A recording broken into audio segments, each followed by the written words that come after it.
Dapat soalan lah. Apa tu? Orang tanya, kalau nak pakai easy pembasmi lipas kan, betul lah kalau untuk kereta sedang dan kereta compact macam kereta Wira ni kan? Untuk kereta Wira kita kena pakai satu tin dalam satu kereta.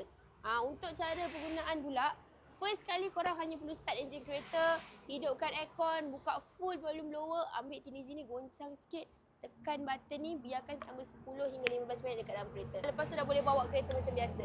Ingat untuk kereta compact, kereta sedan, kalau kereta sedan macam kereta Wira ni, kena pakai satu tin dalam satu kereta. Satu tin satu kereta dah cukup dah.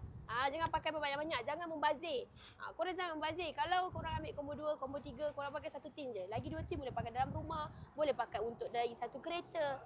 Untuk kereta SUV, MPV je yang kena pakai 2 tin dalam satu kereta. Okay? So korang yang nak dapatkan easy pembasmi lipas dalam kereta, yang nak basmi masalah lipas dalam kereta, yang nak bersihkan kereta masa raya nanti, korang boleh tengok dekat beg kuning. Mek Esa dah letak dekat beg kuning dah. Jangan ambil 1, ambil 2, ambil 3, lebih jimat, lebih bagus. Sebab seller sangat salah letak harga ni. Korang tengok dekat beg kuning sekarang.